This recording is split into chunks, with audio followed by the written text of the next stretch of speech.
Sleepers, breakouts, and busts for the AFC North right now on Fantasy Football Today in 5. What's up, everyone? It's Adam and Heath here talking about the AFC North. Some very exciting offenses here, but we'll give you sleepers, breakouts, and busts. Give me a sleeper, Heath. Well, I mean, very exciting offenses. Let's start with Russell Wilson.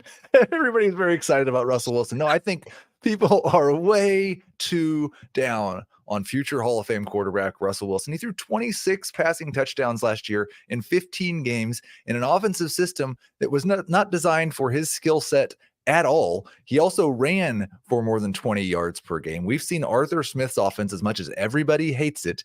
He's thrown the ball more when he's had a quarterback that he trusts even a little bit. And I would argue that Russell Wilson is definitely the best quarterback he's had in the last couple of years. 10 rushing touchdowns for Arthur Smith quarterbacks in the past 2 seasons combined. I really think we're going to see Russell Wilson as a high-end QB2 this season. He's being drafted as QB 27, one of my favorite super flex targets. T. Higgins is my sleeper in the sense that people are sleeping on him. He is wide receiver 30 in ADP, right around there. I think he will be closer to wide receiver 15. I would take him as a top 20 wide receiver. I'm basically forgiving T. Higgins for last season. The only thing that would make me hesitate on T. Higgins is if Joe Burrow wasn't fully healthy. But if we get a healthy Burrow, if you're not downgrading Jamar Chase, you probably shouldn't downgrade T. Higgins this much. Wide receiver 30 is a steal. Give me a breakout. I'm going with George Pickens, and I've made this comparison a lot of times. You've made this comparison, Adam, but everybody has Drake London as a breakout. He's being drafted in round 2 of fantasy drafts. George Pickens played on a team last year that threw the ball fewer times than Drake London's team. He played on a team with more target competition than Drake London had, and George Pickens was much better. 63 catches, 1,140 yards, just 5 touchdowns, playing with Mitch Trubisky, Kenny Pickett, and Mason Rudolph.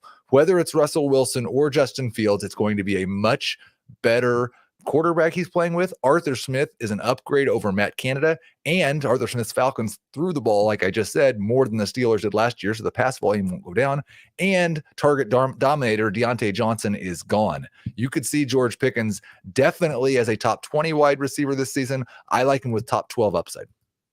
Zach Moss. I'm going to stick with the Bengals. I had Higgins as a sleeper. I'm going with Zach Moss as a breakout. I was actually watching the first episode of Hard Knocks, and the Giants, their front office, whoever their evaluators, were talking about all the free agent running backs. And the guy said, Zach Moss is a great pass protector. So if he's going to be in on passing downs too, then he could have a huge year. But even if he's not a third down back, Zach Moss, I think, could just fill that Joe Mixon role. Mixon has benefited so much from heavy volume and being on a really good offense. Moss can do the same, just needs to stay healthy. And I think outperforming RB27 will be a cinch. He will do that easily if he stays healthy. So Moss as my breakout. Who's your bust? I will go with Derrick Henry. I mean, we've all taken our turn on this train, haven't we? I've just waited until he was 30 years old. I'm not drafting a 30-year-old running back in round 2 or round 3. I'm not drafting a 30-year-old running back as a top 12 running back. He doesn't really catch the ball. The Ravens have always shared rush attempts amongst running backs. Lamar Jackson's going to take 30% of the team's rush attempts. You are just hoping for a gigantic touchdown season, which might happen. But I also think we maybe saw just a little bit of a drop in the efficiency last year from Henry. It was his lowest yards per carry, YPC for life, since 2017, and his lowest yards per touch of his career. He could go off that cliff at any moment. Don't draft him as early as he's going. It's funny. The Ravens have 4 players being drafted in the top 50.